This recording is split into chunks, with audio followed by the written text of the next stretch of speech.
అందరికీ నమస్కారం.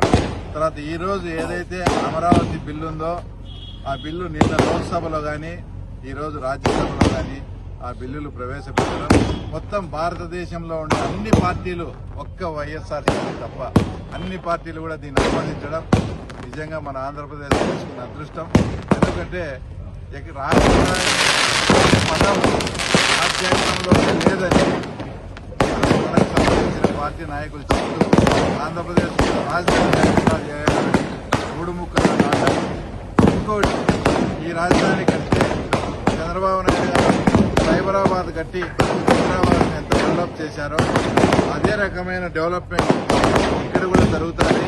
అప్పుడు చంద్రబాబు నాయుడు గారికి చాలా మంచి పేరు వస్తుంది, చరిత్రలో కూడా నిలిచిపోతాడనే ఒక దురుద్దేశంతో ఎటువంటి పరిస్థితుల్లో ఈ అమరావతి రాజధాని కాకుండా చేయాలని ఈ జగన్మోహన్ రెడ్డి విశ్వ ప్రయత్నం అంతా ఈరోజు విఫలమై మనం ఏదైతే కోరుకుంటామో ఒక మంచి రాజధాని అంటే భవిష్యత్తులో ఎలా ఉండాలనేది కూడా ఈరోజు ఏదైతే బాంబే, చెన్నై, ఢిల్లీ నగరాలకు ఏ రకంగా రెవెన్యూ వచ్చి ఆ రెవెన్యూ మీద ఆ రాష్ట్రాలు ఆధారపడి ఉండే రకంగా అమరావతి మీద కూడా రెవెన్యూ జనరేట్ అయి ఒక అద్భుతమైన మహానగరంగా అది తీర్చిదిద్దుకోవాలనే ఆకాంక్ష ఖచ్చితంగా చంద్రబాబు నాయుడు మీద చేస్తారనే నమ్మకం మన ఆంధ్ర రాష్ట్ర ప్రజలందరికీ ఉంది.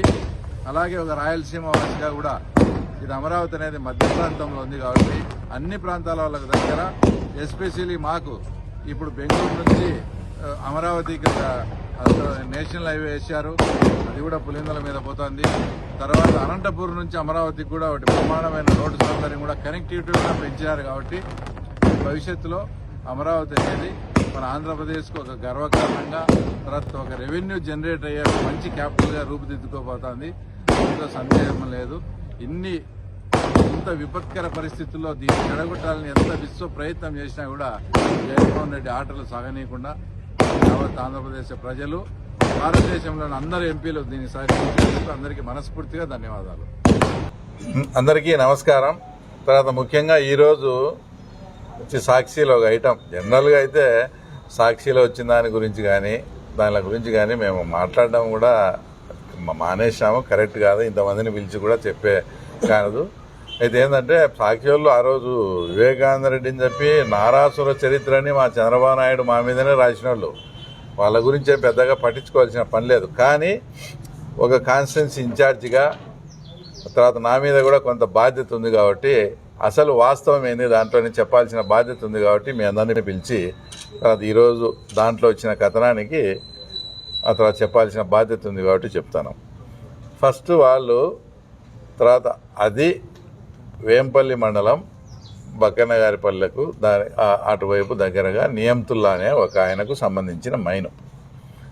అతను తెలుగుదేశం గవర్నమెంట్ వచ్చిన తర్వాత మా లీడర్స్ చాగలేరు భాస్కర్ రెడ్డి, వేంపల్లి జయరామరెడ్డి అని వాళ్ళు అప్రోచ్ అయిపోయి 50-50లో అంటే ల్యాండ్ ఓనర్ కింద ఆయనకు 50% వీళ్ళు తీసి అదంతా చేసినందుకు, అంటే వాళ్ళని రైజింగ్ కాంట్రాక్టర్స్ అంటారు. రైజింగ్ కాంట్రాక్టర్కు దాని ప్రకారం వీళ్ళకి 50%, దాంట్లో ఒప్పందం క్లియర్గా అగ్రిమెంట్లో కూడా ఒప్పందం మాట్లాడుకొని వాళ్ళు మాకు పాత వాళ్లకు ఇంత డబ్బులు కట్టాలి, ఇప్పుడు మీకు వాళ్ళ నుంచి ఆ పాత వాళ్ళు ఎవరైంది కూడా తర్వాత చెప్తా, వాళ్ళ నుంచి ఇంత డబ్బులు కట్టాలి కాబట్టి మాకు ఇంతంటే దాదాపు వీళ్ళ శక్తి మేరకు 90 లక్షల రూపాయలు డబ్బులు కట్టి వీళ్ళు పని స్టార్ట్ చేయడం జరిగింది. ఇంకొకటి గిడ్డంగివారిపల్లి సుధాకర్ రెడ్డి అని ఆయన కూడా మా తెలుగుదేశం లీడరే, ఆయనకు ఒక అగ్రిమెంట్ ఇచ్చాడు.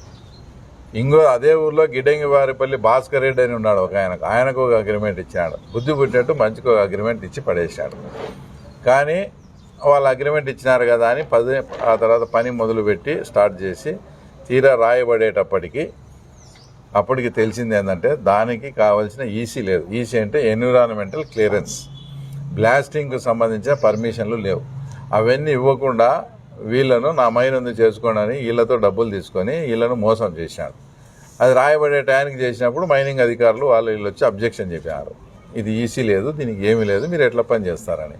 దాంతో మా వాళ్ళంతా ఒక నెల చేసి దానికి అప్పుడు కలెక్టర్ గారు అంతా జోక్యం చేసుకొని దానికి అప్పటికి స్టాప్ చేశారు. స్టాప్ చేసిన తర్వాత ఒక 2-3 నెలల నుంచి 2 సార్లు డిఎస్పీ గారి దగ్గర, వేంపల్లి సిఐ గారికి, అందరికి కూడా మా వాళ్ళు పోయి కంప్లైంట్ చేశారు. మా అడ్వాన్స్ డబ్బులు ఉన్నాయి, ఈయన ఇట్లా మోసం చేసి దానికి ఈసీ లేదు, ఇంకోటి లేదు, ఈ రకంగా మాకు అవన్నీ లేకుండా మాకు అగ్రిమెంట్ ఇచ్చి మమ్మల్ని మోసం చేశాడని కంప్లైంట్ ఇస్తే ఒకసారి వచ్చి తన రంజాన్ మాసము నాకు పని ఉంటుందని చెప్పి రాకుండా ఇప్పటికీ స్టిల్ 3-4 రోజుల నుంచి కూడా మా డబ్బులు మాకు వెనక్కి ఇవ్వండి అని వీళ్ళు అడగాలని చెప్పి చేస్తా అంటే పంచాయతీ మూలకంగానే ఏదో రకంగా అంటే అవి కాకుండా ఎంపీ అవినాష్ రెడ్డిని పిలుచుకొని పోయి ఒకసారి కలెక్టర్ని కలిసినాడు, ఒకసారి డీడీ మైన్స్ వాళ్ళని కలిసినాడు, ఏదో అన్యాయం జరుగుతుందని. నిన్న కూడా నాకు తెలిసి మైనింగ్ వాళ్ళు కూడా పోయి అక్కడ చూసి ఏం లేదని కూడా రిపోర్ట్ ఇచ్చారు, మైన్స్ జరగలేదు ఏం లేదు అనేదంతా. తర్వాత ఈ రకంగా మొత్తం అగ్రిమెంట్ ఇచ్చి చేయాలి. ఇది తర్వాత వాస్తవంగా జరిగింది ఏంటంటే గత గవర్నమెంట్లో వాళ్ళకి 60 లక్షల డబ్బులు ఎవరికి కట్టినారనేది కూడా చెప్తాను. గత గవర్నమెంట్లో వేల్పుల రాము నాకు తెలిసి ఆయనకు ఒక అగ్రిమెంట్ ఉండింది వాళ్ళతో. వాళ్ళు ఇప్పుడన్నా మేమన్నా 50-50 ఇస్తాం, వాళ్ళు 40-60లో అంటే 60 పైసలు వీళ్లకు 40 పైసలు వాళ్ళతో యథేచ్ఛగా 3 సంవత్సరాలు 4 సంవత్సరాలు ఎన్విరాన్మెంటల్ క్లియరెన్స్ లేదు, ఏం లేదు, వాళ్ళ బుద్ధి పుట్టినట్టు మైన్స్ చేసుకొని దోచుకున్నారు. ఆ 60 పైసల భాగంలో కూడా 12 మంది ఎవరెవరో నేను మీకు అనేక సార్లు చెప్పినాం. ఆ 12 పైసల భాగంలో ఒక 12 పైసలు వేల్పుల రాముకు, తర్వాత ఒక 12 పైసలు మా మిత్రుడు శంకరెడ్డికి, ఒక 12 పైసలు భూమయ్య గారిపల్లి బైబిరెడ్డికి, ఒక 12 పైసలు వైఎస్ భాస్కర్ రెడ్డి గారికి, లాస్ట్ 12 పైసలు వైఎస్ మధు గారికి. అంతా వాళ్ళే. వాళ్ళు గత సంవత్సరంలో 3 ఏళ్ళు వాళ్ళు ఇష్టం వచ్చినట్టు దోచుకొని అది 40% 60% పెట్టుకుంటే అదే టైప్ అగ్రిమెంట్ మా వాళ్ళు చేసుకుంటే కూడా తీరా రాయబడేటప్పుడు నియంత్రణలకు ఏమేమో చెప్పి తెలుగుదేశం వాళ్ళకు డబ్బులు వచ్చి మళ్ళీ మాకు ఇబ్బంది అని వానికి ఏంటంటో నేర్పి రాయబడే టయానికి ఏదో ఒకటి డిస్టర్బెన్స్ చేసేది అడ్డం వచ్చి. సరే నీ మైను నీ ఇష్టం ఎటన్నా కలబెట్టుకో, మా వాళ్ళు ఇచ్చిన డబ్బులన్నా మాకు ఎనికి కట్టాలి కదా. ఆ డబ్బులు అడిగితే ఇదో ఇట్లా సాక్షిలో రాపిచ్చేది, ఆ తర్వాత ఈ రకంగా చేసేది. అంటే వాళ్ళు చేస్తే సంసారము, మా వాళ్ళు చేసి వ్యభిచారం అన్నట్టు చూపిస్తారు. ఇదే డబ్బులు 90 లక్షలు మీకు ఎందుకంటే వేల్పుల రాము గారికి మేము పాత అగ్రిమెంట్లో ఉంది, ఆయన మాకు అప్పుడు అడ్వాన్స్ రూపంలో ఇచ్చినాడు, ఆయనకు మేము తిరిగి కట్టాలా 60 లక్షలని మా వాళ్ళ దగ్గర బలవంతంగా 60 లక్షలు చిన్న చిన్న రైతులు వాళ్ళు. పోనీ దీంట్లో ఏదన్నా విపరీతంగా ఏదైనా మంగంపేట మాదిరి అది ఇటాచీలు పోయి లోడ్ చేసి నింపేదా? వాళ్ళు చిన్న చిన్న వాళ్ళు 10 మంది 20 మందిని కూలోళ్ళని పిలుచుకొని ఒక 60-70 అడుగులు లోతుకు పోయి మా వాళ్ళకి నేను చాలా మందికి చెప్పిన దీంట్లోకి ఎందుకు దిగుతారంటే కొత్తగా కూడా దిగి మా కొత్తపల్లి రమణాడన కానీ మా కనబాపల్లి నవీన్ కానీ ఈ మధ్య దుగ్గన గారి పిల్లలు 3-4 10 మందిలో వాళ్ళు నష్టపోయినారు. 10 మందిలో ఎవడో ఒక్కడు సక్సెస్ అవుతాడు. అది ఏంది డెప్త్కు పోయి కొట్టుకొని ఏదో చేసుకుంటే ఎక్కడ వీళ్ళకు ఏదన్నా సంపాదన ఏమన్నా వస్తుందేమో అని ఈ రకంగా ఆ తర్వాత పేపర్లో రాపియడము ఈ రకంగా చేస్తూ ఉన్నారు. తర్వాత ఇంకోటి రాస్తే అక్రమంగా తరలించినారు మైనది ఇదని, దాని మీద కూడా ఇన్వెస్టిగేషన్ స్టార్ట్ చేసి ఇప్పుడంతా ఎంక్వైరీ జరుగుతుంది. మా వాళ్ళు ఏదో అతను మిగిల్చిన అడుగో బడుగో ఏదో తోలినారో అది కూడా ఏదో దానికి కూడా అసలు విషయం ఏంటంటే 5,000 టన్నులని వాళ్ళు చెప్పేవాళ్ళు. దాని పక్కనే వేలుపుల రాము అనే ఆయనే పక్కన మైన్ చేస్తూ ఉన్నాడు. అప్పుడింత వాళ్ళే తోలినట్టు కూడా తేలుతాను. దాని మీద కూడా సపరేట్ అదంతా నిర్ధారణ అయినప్పుడు అది ఎవరు చేసినారు ఏమనేది కూడా లాస్ట్కి ఏం తేలుతుంది, వాళ్ళే తోలుకొని గత 3 ఏళ్ల నుంచి ఇప్పుడు 5,000 టన్నులు వాళ్ళ ప్రభుత్వం అధికారంలో ఉండి వాళ్ళు విచ్చలవిడిగా మైన్ చేస్తా అంటే ఎదురుగా పైనుండి 5,000 టన్నులు చుచ్చా కోరుకునే టైప్ ఆయిల్ ఆటోమేటిక్గా వాళ్ళంతా తోలి ఏదైనా అడుగు ఏదైనా మా వాళ్ళు ఏదైనా ఉంటే దాని మీద అక్రమంగా తోలినారని వాళ్ళు ఎంత తీసుకుపోయింది, ఎంత థెఫ్ట్ జరిగింది, వాళ్ళ దాంట్లో ఎంత థెఫ్ట్ జరిగింది, తర్వాత అంతా కూడా డీటెయిల్గా ఇన్వెస్టిగేషన్ జరుగుతుంది. దానికి కారణమైన వాళ్ళను వచ్చేసి తప్పకుండా ఇడిచిపెట్టే సమస్య లేదు. దాంట్లో ఏం రాసినారు, మా ఎమ్మెల్సీ కంప్లైంట్ ఇచ్చినా పట్టించుకోలేదని. ఈ కంప్లైంట్ను పక్కన పెడదాము. మా ఎమ్మెల్సీ గారు అదే ఎన్నిసార్లు పాడాలో అవినీతి జరిగింది అని విజిలెన్స్ వేయాలని ఎన్నో కంప్లైంట్ ఇచ్చారు, మళ్ళీ అవన్నీ రాయలేదే. అవన్నీ కూడా రాయాలి కదా మీరు. నిజంగా ఆయన ఈరోజు ఏందో ఒక కంప్లైంట్ ఇచ్చేది రాసినారే, మరి ఆయన పాడా మీద విజిలెన్స్ పెట్టాలి, అనేకమైన అక్రమ వర్కులు చేశారని ఇంకా చాలా పిటిషన్లన్నీ పెట్టాడు. మరి మీకు నిజంగా అంత పర్ఫెక్ట్ ఆయన కరెక్ట్ అయినప్పుడు అవి కూడా అన్నీ రాయాలి కదా. మరి తర్వాత అవన్నీ దాచిపెట్టుకున్నారే.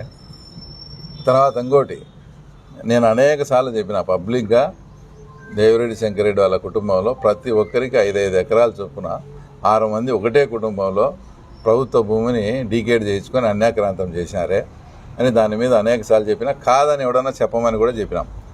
ఇదే వైఎస్ కుటుంబీకుల్లో ఒకడైన వైఎస్ మధు గారు తొండూరు మండలంలో దాదాపు 150 నుంచి 200 ఎకరాలు ఆక్రమించి దానికి పైప్ లైన్ కూడా మల్యాల చెరువులోంచి పైప్ లైన్ కూడా వేసి ఇవన్నీ చేస్తున్నారు. తర్వాత ఇవన్నీ మీరు రాయాలి కదా.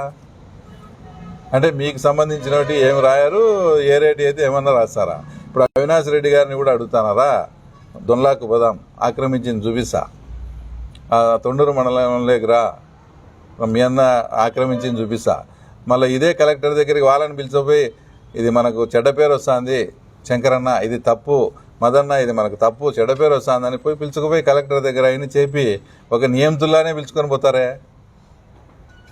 అంటే ఇవన్నీ వాస్తవాలు కాదా? మరి మీరు ఇప్పుడు ఒక పిల్లిని ఏందో రూమ్లో వేసి అన్నట్టు ఇంకా మీరు నాకు అక్రమ సంపాదన లేని అంటగడితే ఇంకా నేను ఇంకా దానికే తిరుక్కోవాల్సి వస్తుంది లాస్ట్కు.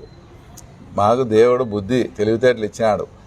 ఆ తెలివితేటలతో వచ్చిన సొమ్ముతోనే రాజకీయం చేస్తా ఈ స్టేజ్కి వచ్చిన. ఇట్లా అక్రమ సంపాదన ఇంకోటి ఏదైనా నాకు వచ్చి ఆ రాజకీయం చూడాలంటే చూడండి, మీరు తట్టుకుంటారా? నా దగ్గర డబ్బులు ఉండి రాజకీయం చేస్తే మాకు అది అవసరం లేదు. ఇంతవరకు కూడా ఆడ మైనింగ్ జరగలేదు, మా డబ్బులు మాకు వెనక్కి ఇప్పియాలని అడుగుతాను. మీరు ఇంకా ఇట్లా పేపర్లో రాసి మా వాళ్ళతో పని కూడా మొదలు పెట్టిస్తామే. మా కార్యకర్తల కోసం మా కోసం మేము చేయిస్తాము. నువ్వు అడ్వాన్స్ తీసుకుంటే డబ్బు వెనక్కి రాలే, నీకు రావాల్సిన పర్మిషన్లు లేవు. తర్వాత మేమెందుకు కూడా మా కార్యకర్తల కోసం మా నాయకుల కోసం కావాలంటే వాళ్ళకి ఎంటమ్ముడి ఉండి ఇంతవరకు చేయలేక మీరు ఇట్లే రాస్తా అంటే మేము అది తర్వాత మేము అది స్టార్ట్ చేయాల్సి వస్తుంది వాళ్ళ కోసం. కాబట్టి ఏదన్నా ఉంటే పద్ధతిగా ఉండి ఏదన్నా చేసుకోవాలి. కానీ ఇప్పుడు రమ్మను అవినాష్ రెడ్డి రమ్మను, నేను చూపిస్తాను దొంగలాగా ఆక్రమించినాడో లేదో అడిగి రమ్మను. ఇంకో బ్యాచ్ ఉంది, నేను మాట్లాడినది కాకుండా ఏరే దానికి సమాధానాలు చెప్తా ఉంటారు. ఇప్పుడు ఈ శంకరెడ్డి భూముల గురించి దాని గురించి చెంచా బ్యాచ్ సాయంత్రం సమాధానం చెప్పమను. మరి అంటే ఆ జగన్ రెడ్డికేనా ఏదైనా అభిమానులు ఉండేది? ఏం బీటెక్ రవికి అభిమానులు ఉండరు, వాళ్ళకి బీపీలు రావా? కాబట్టి ఏదన్నా ఒక మ్యాటరు ఇంకోటి ఏదన్నా రాసేటప్పుడు కానీ వాళ్ళు ఖచ్చితంగా ఎందుకు ప్రెస్ మీట్ పెట్టి చెప్పాల్సి వచ్చిందంటే వాళ్ళకేం సమాధానం సాక్ష్యాలకు వీళ్ళే చెప్పి రాపించినారు అంతా. అది కూడా మా ముఖ్యమంత్రి వచ్చే రోజు చూసి దీని ఏదో పెద్ద ఇష్యూ చేయాలని ఆడేందన్నా ఉంటే కదా. మైనింగ్ ఏమీ జరగలేదని నిన్ననే వాళ్ళు రిపోర్ట్ కూడా ఇచ్చారు. మా డబ్బులు మాకు ఇప్పించేదానికి మేము మళ్ళా అతని మీద కేసు కూడా ఫైల్ చేసి పెట్టిస్తాను. పోలీసు వాళ్ళు పిలిచినా రాకపోతే మైన్ తప్పకుండా స్టార్ట్ కూడా చేస్తాం. రైట్.